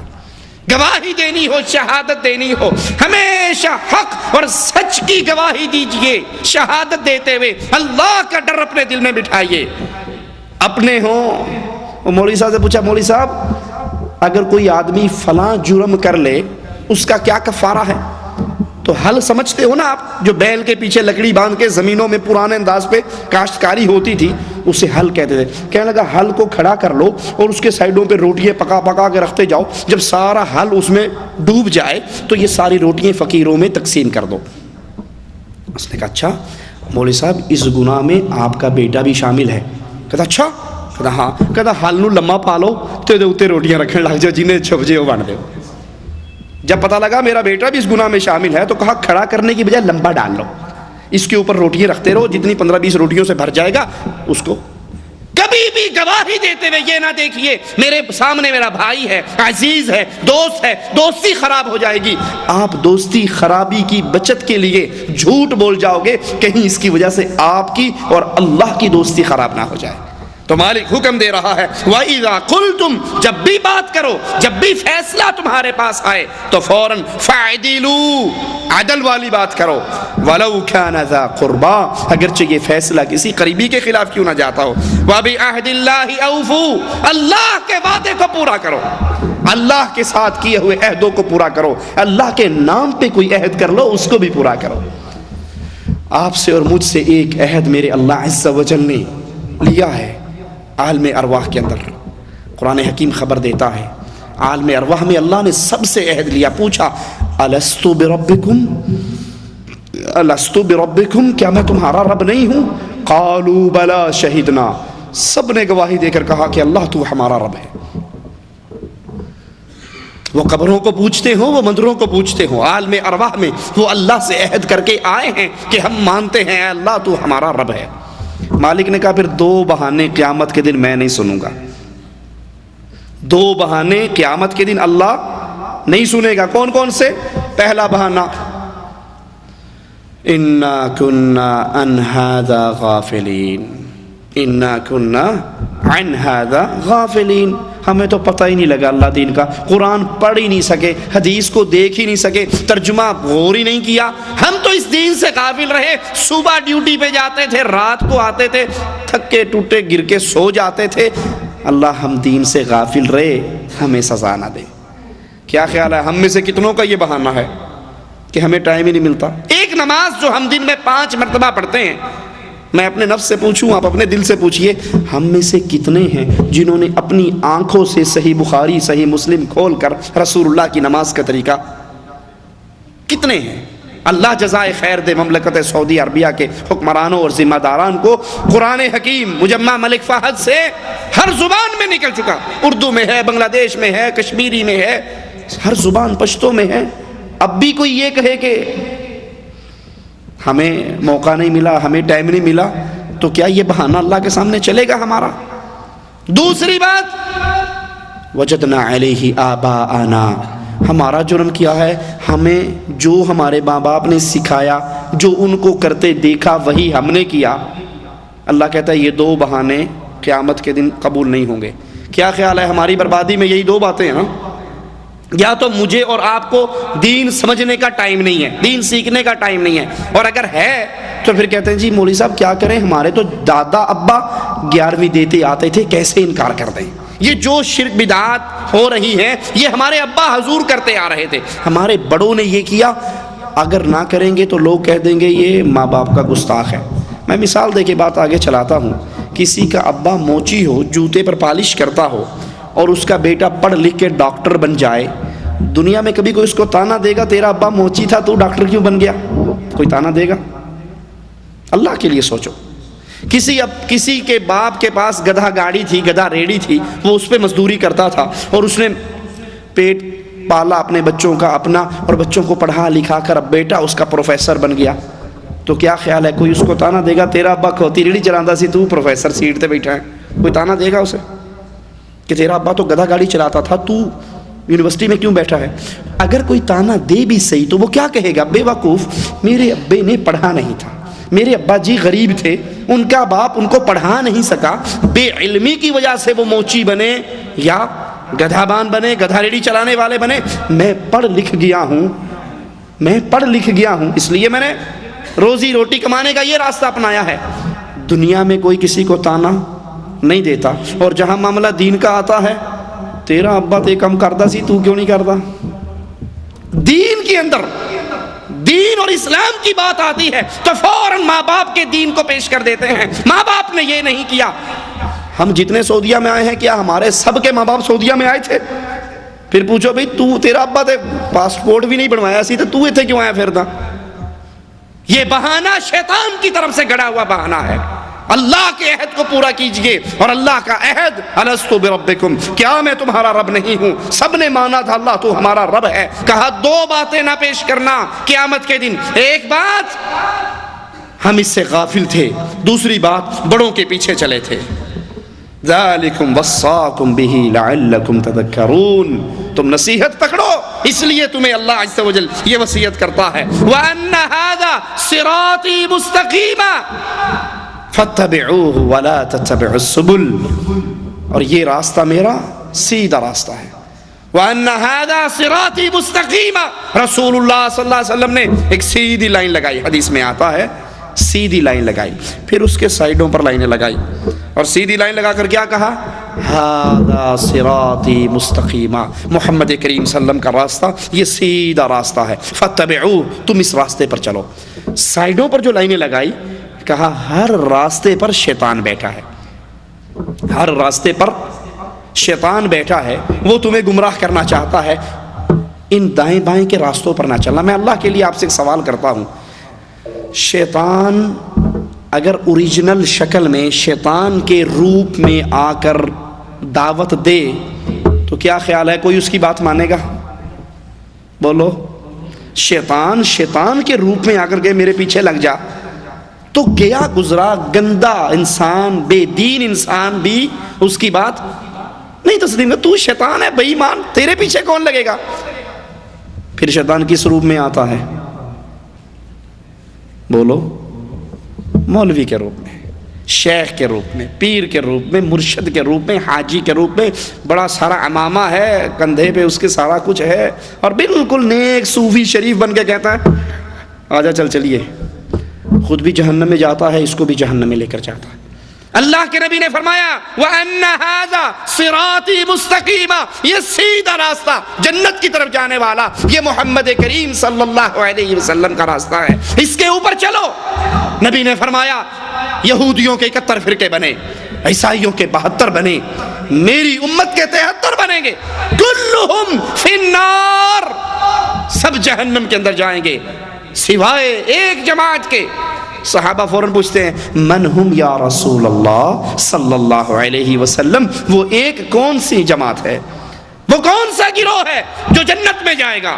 فرمایا ما انا علیہ واصحابی اليوم، آج میں اور میرے صحابہ جس دین پر ہیں، جو اس منہج پر، اس دین پر، اس راستے پر رہے گا وہ جنت میں جائے گا، اور جو محمد اور اس کے صحابہ کے راستے کی مخالفت کرے گا وہ جہنم میں جائے گا. اللہ کے لیے پوچھتا ہوں صحابہ کیا تھے؟ دیوبندی تھے، بریلوی تھے، سنی تھے، نقشبندی تھے، چشتی تھے، قادری تھے، رضوی تھے، نوری تھے، سہر وردی تھے، وردی تھے، بغیر وردی تھے، کیا تھے؟ کیا صحابہ محمدی نہیں تھے؟ کیا حکم محمد آنے پر صحابہ اپنی گردنوں کو جھکا نہیں دیا کرتے تھے؟ عبداللہ ابن عمر فرماتے ہیں ایک مرتبہ رسول اللہ صلی اللہ علیہ وسلم نے مجھے کہا کیا ہی بہتر ہوتا حکم نہیں دیا نبی نے، مشورتاً بات کی، کیا ہی بہتر ہوتا ہم یہ دروازہ مسجد نبوی کا عورتوں کے لیے چھوڑ دیتے۔ عبداللہ ابن عمر فرماتے ہیں مرتے دم تک دوبارہ میں اس دروازے سے کبھی داخل نہیں ہوا۔ اللہ کے نبی جمعہ پڑھا رہے، ایک شخص کھڑا ہوتا ہے، آپ کہتے ہیں بیٹھ جاؤ، دوسرے صحابی مسجد کے دروازے پر ہیں، وہیں بیٹھ جاتے ہیں۔ کہا تجھے تو نہیں کہا بیٹھنے کو، کہا میرے کان میں آپ کی آواز آئی تھی بیٹھ جاؤ، میں کھڑا کس منہ سے رہ جاؤں۔ وَأَنَّ هَذَا صِرَاطِي مُسْتَقِيمًا، سیدھا راستہ محمد الرسول اللہ کا راستہ ہے صلی اللہ علیہ وسلم۔ اور وہ سیدھا راستہ کیا ہے؟ کتاب اللہ، ایک ہاتھ میں قرآن کو تھامیے، دوسرے ہاتھ میں سنت مصطفیٰ کو تھامیے۔ جو اس کو تھام لیتا ہے وہ محمدی راستے پہ چلا ہے، اور جو اس کو چھوڑ کر دائیں بائیں گھومتا پھرتا ہے اس کے ہاتھ سے محمدی راستہ گم ہو گیا۔ اللہ کے نبی علیہ السلام کے اصحاب کرام کس دین پر تھے؟ سوچئے، اللہ کے لیے عقل کو استعمال کیجئے۔ کیا اللہ کے نبی کے اصحاب کرام کے دور میں کسی کا دربار تھا؟ کوئی درگاہ تھی؟ کہیں عرس ہوتا تھا؟ کہیں لکی رانی سرکس لگتی تھی؟ کہیں میلے تھے؟ پکی قبریں تھی؟ قبروں کی پوجا تھی؟ تعویذ گنڈے لکھنے والے مولوی تھے؟ اللہ کے لیے اپنی عقل سے سوال کیجئے، اللہ کے نبی کے دور میں وہ اسلام کون سا تھا، اور آج ہمارے دور کے اندر وہ اسلام کون سا ہے؟ جو اسلام رسول اللہ کے دور میں تھا وہ صحیح اسلام ہے۔ ہر نئی چیز اچھی ہوتی ہے، ہر نئی چیز اچھی ہوتی ہے، لیکن اسلام جتنا پرانا ہوگا اتنا اچھا ہوگا۔ ہر نئی چیز اچھی ہو سکتی ہے، لیکن اسلام جتنا پرانا لوگے اتنا اچھا ہوگا۔ جس اسلام پر ابو بکر چل کے صدیق اکبر بنے، جس اسلام پر عمر چل کر فاروق اعظم بنے، اس اسلام کو تھام لیجئے۔ اس اسلام میں کیا تھا؟ اللہ کی عبادت، محمد کا طریقہ صلی اللہ علیہ وسلم، اس کے علاوہ اور کچھ نہ تھا۔ مالک بھی یہ حکم دے رہا ہے وَأَنَّ هَذَا صِرَاطِي مُسْتَقِيمًا، اللہ کا سیدھا راستہ، محمد کریم کا سیدھا راستہ یہ ہے، اس کے اوپر چلو۔ وَلَا تَتَّبِعُوا السُّبُلَ، مختلف پگڈنڈیوں پر نہ چلو، مختلف راستوں پر نہ چلو۔ کیوں؟ فَتَفَرَّقَ بِكُمْ عَنْ سَبِيلِهِ، ان راستوں پر چلو گے تم اصل راستے سے گمراہ ہو جاؤ گے۔ ہمارے ہاں مولوی کیا پٹی پڑھاتا ہے؟ جی آپ کیا سمجھتے ہیں؟ اللہ نے اپنے نبی صلی اللہ علیہ وسلم کی ہر ادا کو زندہ رکھنا تھا، ہر سنت کو زندہ رکھنا تھا، تو کوئی یہ کر رہا ہے، کوئی وہ کر رہا ہے، کوئی اس سنت کو پکڑ رہا ہے، کوئی اس سنت کو پکڑ رہا ہے، یہ سارے مختلف راستوں سے چل کر جا رہے ہیں۔ اصل میں مقصد سب کا جنت میں جانا ہے، مقصد سب کا رسول اللہ کی اتباع ہے، راستہ اپنا اپنا ہے، کوئی ادھر سے ہو کر گیا، کوئی ادھر سے ہو کر گیا۔ مالک کہتا ہے فَتَفَرَّقَ بِكُمْ عَنْ سَبِيلِهِ، اگر تم محمدی راستے کو چھوڑ کر غیروں کے راستے کو پکڑو گے تو تم سیدھے راہ سے گمراہ ہو جاؤ گے۔ محمدی راستہ کیا ہے؟ صلی اللہ علیہ وسلم، کتاب اللہ اور سنت رسول اللہ۔ مثال دے کے اپنی بات ختم کرتا ہوں۔ دودھ خالص کون سا ہوتا ہے؟ جو بھینس کے تھن سے نکلے وہی خالص ہوگا نا۔ جو بھینس کے تھن سے دھار نکلتی ہے یہ خالص دودھ ہے۔ اب اس میں کوئی نلکے کا پانی ملا دے، ملاوٹی، دریا کا پانی ملائے، ملاوٹی، کنویں کا پانی ملائے، ملاوٹی، جوہر کا ملائے، ملاوٹی، بارش کا ملائے، ملاوٹی، جو مرضی پانی ملا دے، ملاوٹی۔ ایک آدمی وہ کہتا ہے کہ کنویں کا، جوہر کا، نہر کا، نلکے کا یہ تو عام پانی ہے نا، مولوی صاحب میں دودھ کے اندر زمزم کا پانی ملاتا ہوں، مکہ سے منگواتا ہوں، زمزم ڈال کے بیچتا ہوں دودھ میں، تو میرا دودھ تو پھر خالص رہے گا نا، خالص نہیں ہوگا۔ کیا خیال ہے آپ کا؟ زمزم ڈال کر ملاؤ گے، زمزم ڈال کر بیچو گے تو دودھ خالص رہے گا؟ بلکہ حقیقت کیا ہے کہ یہ زمزم ڈال کر بیچنے والا زیادہ فراڈیا ہے۔ نلکے اور ٹونٹی والے سے زیادہ فراڈیا وہ ہے جو زمزم ڈال کے بیچ رہا ہے، کیونکہ زمزم کے تقدس کو لے کر آیا ہے نا، کہ اتنا پاک پانی یہ ڈالنے سے ملاوٹی کیسے ہو سکتا ہے؟ یہی ہم نے کیا ہے۔ دودھ کے اندر جو خالص اسلام تھا اس کے اندر کہیں کسی نے کوئی پیر صاحب کو ڈال دیا، کسی نے کوئی شیخ کو ڈال دیا، کسی نے 12 امام کو ڈال دیا، کسی نے اتنے امام کو ڈال دیا، کسی نے اس کو ڈال دیا، کسی نے اس کو ڈال دیا۔ آپ اس میں کسی کو مرضی ڈال دو، دین کو آپ نے خالص نہیں رہنے دیا۔ دین خالص اسی وقت تک ہے جب تک یہ قال اللہ اور قال الرسول تک ہے۔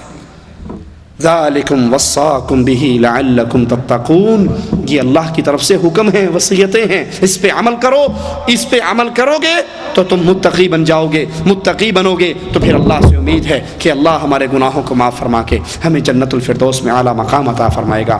اللہ تو ہمارے گناہوں کو معاف فرما دے، اللہ تو ہماری خطاؤں کو معاف فرما دے، اللہ تو ہماری سیاہ کاریوں کو معاف فرما دے، ہمیں زندہ رکھ، ایمان پر رکھ، اسلام پر رکھ، توحید پر رکھ، ہمیں موت دے تو اس حال میں دے، اے اللہ تو ہم سے راضی ہو، ہم تجھ سے راضی ہوں۔ اقول قولی ھذا واستغفر اللہ لی ولکم ولسائر المسلمین فاستغفروہ انہ هو الغفور الرحیم۔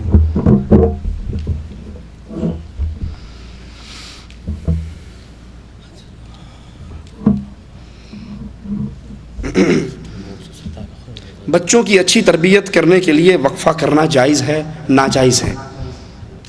یہ بہانے ہیں شیطان کے، جو عورتوں کو پٹی پڑھاتا ہے، 4 بچے ہو جائیں گے کیسے سنبھالوں گی؟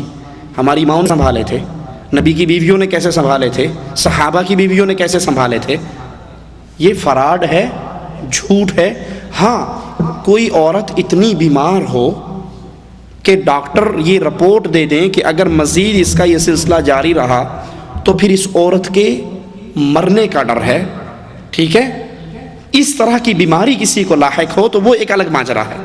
باقی تربیت کا ڈرامہ، زیادہ ہونے کا ڈرامہ، یہ سب بہانے اور ڈرامے ہیں۔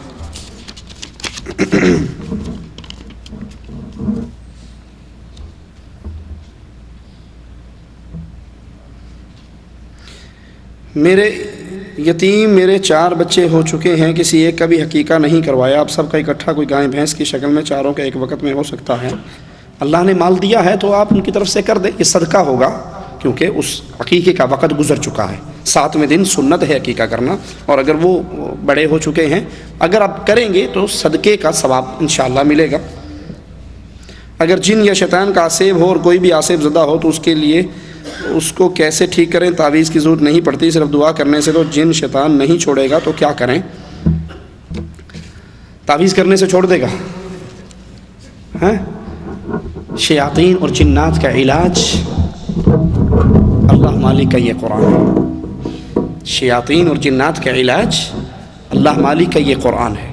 تعویذ تو مولوی کے پیٹ کا دھندا ہے، اسے پتہ ہے خالی پھونک ماروں گا نا، دم کر کے خالی پھر نے کیتا تو کچھ ہے نہیں، تو پیسے ہیں بھی لے لے، کچھ لکھ کر دوں گا تو کہیں گے بھی محنت ہوئی ہے، کچھ سائن ہوئے ہیں، سیاہی لگی ہے۔ اب تو مولوی اتنے زیادہ ایڈوانس ہو گئے ہیں، تعویذوں کے لیے انہوں نے مہریں چھاپ چھاپ کے رکھی ہوئی، اب لکھتے نہیں، وہ دور گیا، ایڈوانس آ گیا نا، اب ٹھپا لیا مارا اور دے دیا، ٹھپا لیا اور مارا اور دے دیا، ٹھیک ہے۔ رسول اللہ صلی اللہ علیہ وسلم نے فرمایا کسی کے گھر سورۃ بقرہ پڑھی جائے روزانہ تو شیطان وہاں سے بھاگ جاتا ہے۔ یہ طریقے ہیں، قرآن کو پڑھیے، سورۃ بقرہ کو پڑھیے، رقیہ شرعیہ بازار سے کیسٹ ملتی ہے، کتاب ملتی ہے، وہ گھر میں چلائیے، اس دعاؤں کو پڑھیے، مریض کے کان میں آیت الکرسی پڑھیے، سورۃ فاتحہ پڑھیے، تو انشاءاللہ شیاطین بھاگ جائیں گے۔ شیاطین آتے کیوں ہیں یہ بھی غور کر لو۔ جب گھر کے اندر ڈش انٹینا لگا ہوا ہوگا، بے پردگی ہوگی، بے حیائی ہوگی، گانے باجے ہوں گے، تو یہاں شیطان نہیں آئے گا تو اور کون آئے گا؟ رحمت کے فرشتے تو پہلے ہی گھر میں داخل ہوتے ہی بہت بڑی بتوں سے پورا گھر سجا ہوا ہے، یہ عمران خان ہے، یہ وسیم اکرم ہے، یہ عرفان پٹھان ہے، اور یہ کوئی اور خان ہے، مسجد میں کھڑے ہو کے ان کا نام نہیں لیا جا سکتا، جو ادھر کے خان ہیں۔ تو فلمی اداکاراؤں، کنجروں کنجریوں کی تصویروں سے جب میرا گھر بھرا ہوا ہوگا تو رحمت کا فرشتہ آئے گا؟ جب رحمت کا نہیں آئے گا تو پھر وہاں پر جادو ہی ہوگا، شیطان ہی آئے گا، تو اور کیا آئے گا؟ والدین کی خدمت کرنا ہے، والدین کا انتقال ہو چکا ہے، سوتیلی ماں ہے، اس کے ساتھ کیا سلوک کیا جائے؟ جبکہ سوتیلی ماں نے ہمارے اوپر بہت ظلم کیا، بچوں کو مارا پیٹا۔ والدین، ایک صحابی نے آ کر پوچھا تھا کہ میرے ماں باپ مر جائیں تو میں پھر ان کے ساتھ بھلائی کیسے کروں؟ مر جائیں، ہمارے ہاں تو زندہ کی بھلائی کوئی نہیں کرتا، اور صحابہ کی سوچ کیا تھی کہ مرنے کے بعد کیسے بھلائی کروں؟ فرمایا ان کے لیے دعائے خیر، ولد صالح یدعو لہ، اپنے ماں باپ کے لیے دعائیں کیجئے، یہ بہت بڑی نیکی ہے۔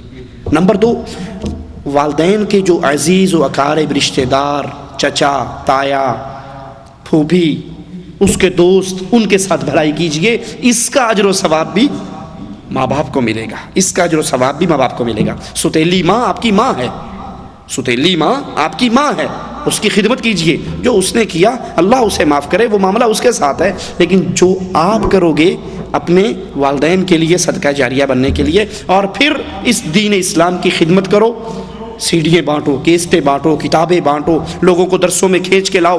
آپ کے ذریعے جتنے دین کی خدمت ہوگی آپ کو بھی ثواب ملے گا اور ماں باپ کو بھی ثواب ملے گا. یہ کرنے کے کام ہیں. ہم تو یہ کرتے نہیں ہیں، اور جب چھٹی جاتے ہیں دیگ پکا کے مولوی کو بلایا، کھانا کھلایا، اور اس سارا ثواب باپ کی روح کو بلٹی کر دی اور وہاں سے بلٹی چھوٹ جاتی ہے. یہ بلٹی سسٹم اسلام میں نہیں ہے کہ یہاں سے بنا بنا کے بھیجتے رہو اور وہاں جان چھوٹتی رہے. جو آپ نیک کام کرو گے وہ ملے گا. اللہ کے نبی فرمایا 3 کام ملتے ہیں: ولد صالح یدعو لہ، نیک بیٹا دعا کرے، صدقۃ جاریہ، اس کا ثواب ملتا ہے، اور علم ینتفع بہ، جو علم پڑھا کر گیا اس کا فائدہ بھی مرنے کے بعد ملتا ہے.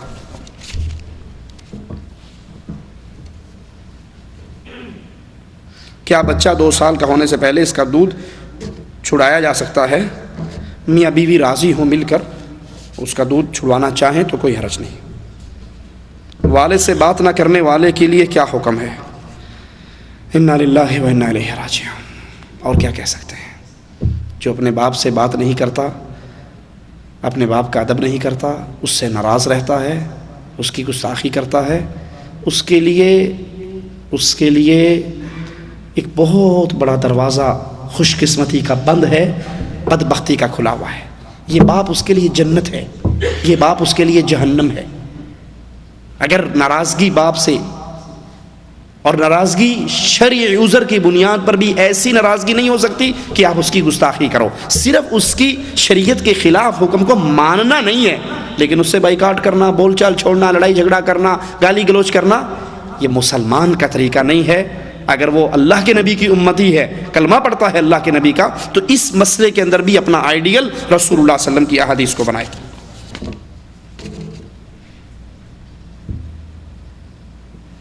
والدین کی وفات کے بعد اولاد کچھ کرنا چاہے، دعائے خیر کرے اس کے لیے.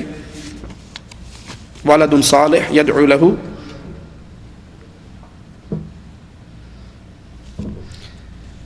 یا کوئی بھی آپ اس والد رحمۃ اللہ علیہ ہو گئے، اللہ کے پاس چلے گئے، اللہ ان پہ رحمتیں کرے، ان کا مال بچا ہوا ہے، اس مال کو اللہ کے راستے میں لگائیے.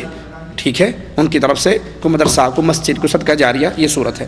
آج کشمیر میں جو جہاد چل رہا ہے، اس کو جہاد کہیں گے یا مقاتلہ کہیں گے؟ اگر مقاتلہ ہے تو اس میں مرنے والوں کو شہید کہیں گے نہیں، اور اگر جہاد ہے تو جہاد کی تعریف کریں. صحیح مسلم میں رسول اللہ صلی اللہ علیہ وسلم کی حدیث موجود ہے. ایک شخص نے آ کر سوال کیا، ایک شخص مال کے لیے لڑتا ہے، ایک شخص قوم قبیلے کے لیے لڑتا ہے، ایک شخص وطن کے لیے لڑتا ہے. من قاتل فی سبیل اللہ، اللہ کے راستے میں مجاہد قتال کون کر رہا ہے؟ تو رسول اللہ صلی اللہ علیہ وسلم نے اصول سمجھایا. یہ اصول ہر جگہ پہ فٹ کر لو. ٹھیک ہے، آپ نے فرمایا من قاتل لتکون کلمۃ اللہ ہی العلیٰ فہو فی سبیل اللہ. جو اس لیے لڑائی لڑے، جو اس لیے جنگ کرے کہ اللہ کی توحید، لتکون کلمۃ اللہ، اللہ کا کلمہ، اللہ کی توحید، لا الہ الا اللہ کی حکومت غالب آئے، فہو فی سبیل اللہ، یہ اللہ کے راستے کا مجاہد ہے. اور اس کے علاوہ کوئی وطن کی آزادی کے لیے لڑتا ہے، کوئی قوم اور قبیلے کے لیے لڑتا ہے، مال اور دولت کے لیے لڑتا ہے، تو وہ جہاد فی سبیل اللہ نہیں ہے. کشمیر کی جنگ کے 3 مقصد ہیں. 3 نظریوں کے لوگ کشمیر کے اندر لڑ رہے ہیں. ایک لبریشن فرنٹ والے جو مقامی کشمیری ہیں، ان کا نعرہ ہے کشمیر بنے گا خود مختار. میں نے خود ان کے نعرے کئی پہاڑیوں پر پڑھے ہیں آزاد کشمیر میں سے گزرتے ہوئے، کوٹلی سائڈ پر. وطن یا موت، وطن یا قبر، وطن یا کفن. ان کی جنگ کفر کی جنگ ہے، وطنیت کی جنگ ہے، یہ جہاد فی سبیل اللہ نہیں ہے.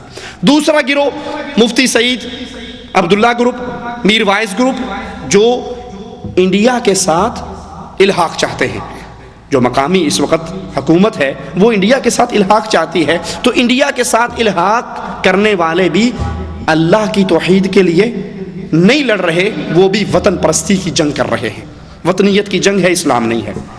کڑوی بات ہے لیکن مجبور ہوں، مسجد میں کھڑا ہوں، ڈنڈی نہیں مار سکتا، جھوٹ نہیں بول سکتا. قیامت کے دن آگ کی لگام پہنائی جائے گی اس مولوی کو جو لوگوں کے ماتھوں پہ پڑنے والے بل کو دیکھ کر مسئلہ بدل جاتے ہیں. مسجد میں کھڑا ہوں، جھوٹ نہیں بول سکتا، پوچھا گیا ہے تو مجبور ہوں جواب دینے پر۔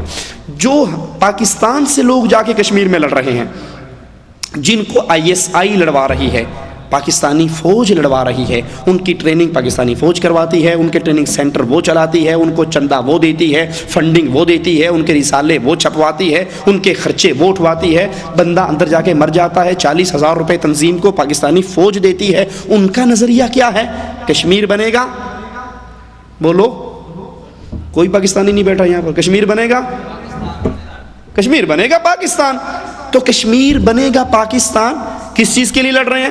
پاکستان کے لیے۔ تو وطن کی جنگ ہے، اسلام نہیں ہے، توحید نہیں ہے، کفر کی جنگ ہے، وطنیت کی جنگ ہے۔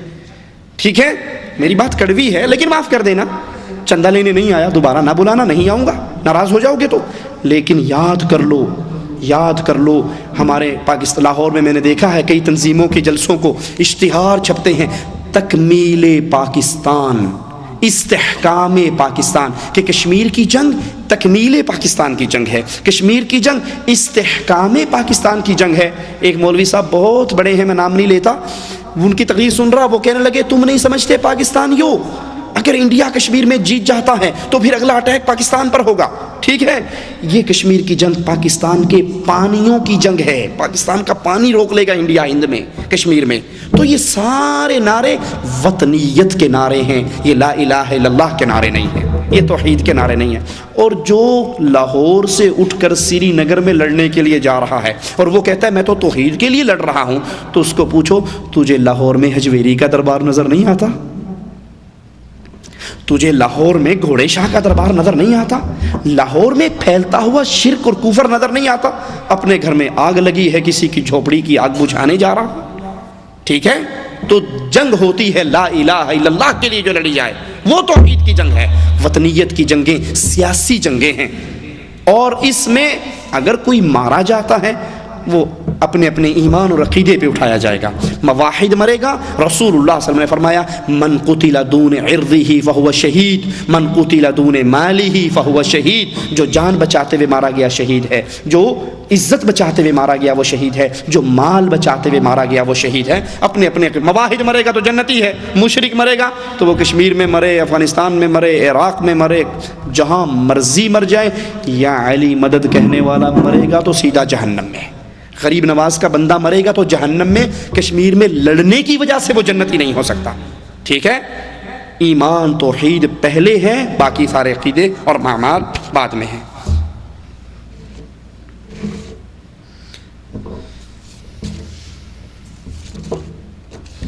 یہ بھائی سفید کاغذ کیوں بھیج رہے ہیں؟ میں لکھ کے سوال آپ کو دوں کیا؟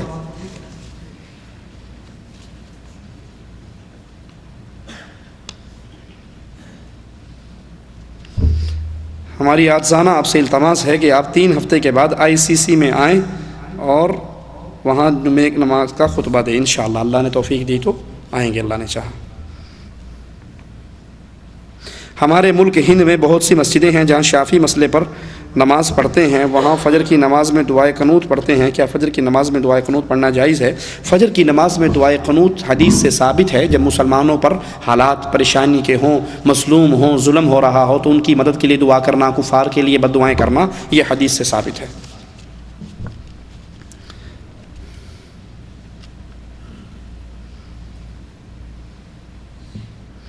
ایک آدمی داڑھی کٹاتا ہے، میں نے کہا یہ غلط کرتے ہو، داڑھی چھوڑ دو۔ اس نے کہا میری مجبوری ہے کیونکہ میں خود حجام ہوں، لمبی داڑھی رکھ کر کیسے یہ کام کروں گا؟ تو بھائی وہ جو کام کر رہا ہے وہی حرام ہے۔ حجام کا کام، نائی کا کام، اگر وہ سر کے بال کاٹنے کے ساتھ ساتھ داڑھی شیو کرتا ہے اس کا رزق حرام ہے۔ اپنے اس گناہ کے کاروبار سے توبہ کرے اور داڑھی کاٹنے سے بھی توبہ کرے۔ تصوف اور احسان میں کیا فرق ہے؟ احسان اللہ کی ایسے عبادت کی جائے کہ جیسے بندہ اللہ کو دیکھ رہا ہے۔ فَإِن لَمْ تَكُنْ تَرَاهُ فَإِنَّهُ يَرَاكَ۔ ایمان کا یہ درجہ نہ مل سکے تو پھر کم از کم یہ خیال رکھے کہ اللہ تو مجھے دیکھ رہا ہے، اللہ تو مجھے دیکھ رہا ہے۔ تصوف کفر کا نظریہ ہے، تصوف کفر کا نظریہ ہے۔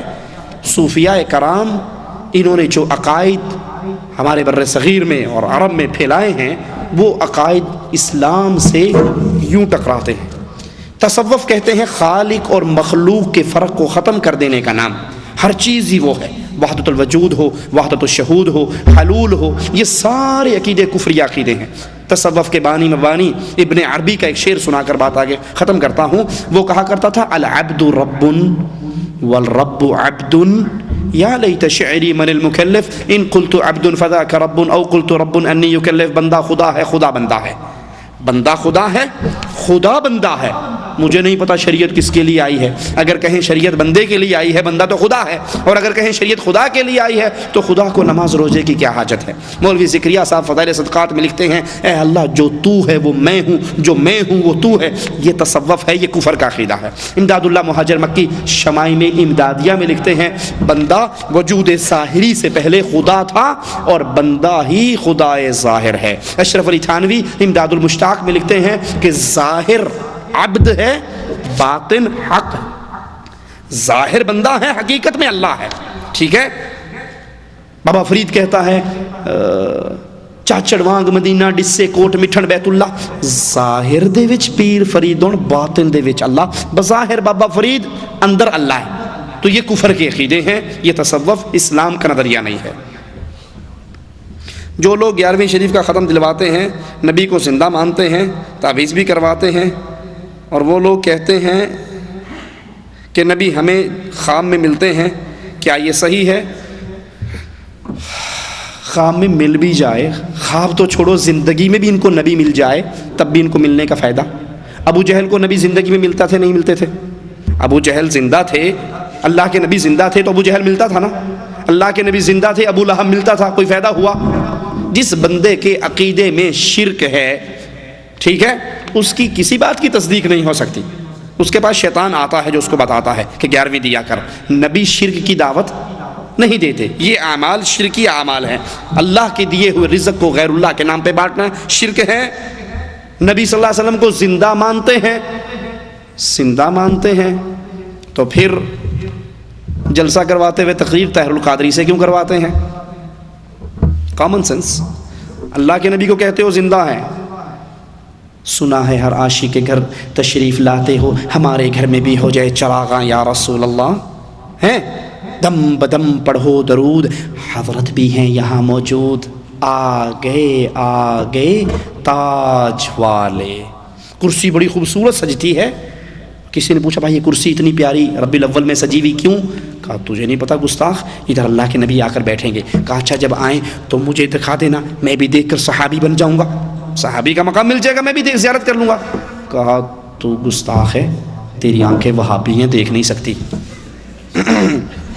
تمہیں نہیں نظر آئیں گے۔ اس نے کہا میں اکھا بند کر لاں گا، میرا ہاتھ لوا دیا جائے۔ نبی بیٹھے، ٹھیک ہے، آپ کے عقیدے کے مطابق نبی زندہ ہیں، آتے ہیں، موجود ہوتے ہیں، تو تقریر طاہر القادری صاحب کیوں کرتے ہیں؟ نبی سے خطبہ کیوں نہیں دلواتے؟ اب میں آپ کو مثال دے کے سمجھاتا ہوں۔ میرے شیخ اگر یہاں پہ آ جائیں، میرے شیخ، میرے استاد جن سے میں نے پڑھا، وہ یہاں پر آئیں تو کیا خیال ہے ممبر چھوڑ دوں گا نا؟ میں ان سے درس دلواؤں گا۔ ابو بکر صدیق رضی اللہ عنہ وارضاہ جماعت کروا رہے، اللہ کے نبی ایک قافلے کی ملاقات کے لیے گئے ہوئے تھے، آئے نماز میں شریک ہو گئے۔ ابو بکر رضی اللہ عنہ وارضاہ کو احساس ہوا کہ اللہ کے نبی آ گئے ہیں، تو وہ الٹے قدموں نماز سے پیچھے، مصلی سے پیچھے ہٹے۔ اگرچہ اللہ کے نبی نے ہاتھ سے اشارہ بھی کیا کہ کھڑے رہو پڑھاؤ نماز، لیکن وہ پیچھے ہٹ گئے۔ نبی نے آ کر جماعت پوری کروائی۔ سلام پھیرنے کے بعد رسول اللہ صلی اللہ علیہ وسلم نے کہا کہ ابو بکر میں نے جب کہا تھا تجھے کہ نماز پڑھاتا رہے پیچھے کیوں اٹھا؟ کہا ابو قحافہ کے بیٹے کے لیے کیسے جائز ہے کہ رسول اللہ پیچھے کھڑے ہیں اور وہ امامت کے مصلی پہ کھڑا رہے؟ کہو پھر تم سے بڑا گستاخ بھی کوئی ہے؟ نبی کو اپنے اندر مانتے ہو، نہ ان سے تقریر کرواتے ہو، نہ ان سے امامت کرواتے ہو، نہ ان سے خطبہ دلواتے ہو۔ حقیقت یہ ہے کہ اللہ کے نبی اللہ کی جنتوں میں آرام کر رہے ہیں، دنیا سے مر کے جا چکے ہیں۔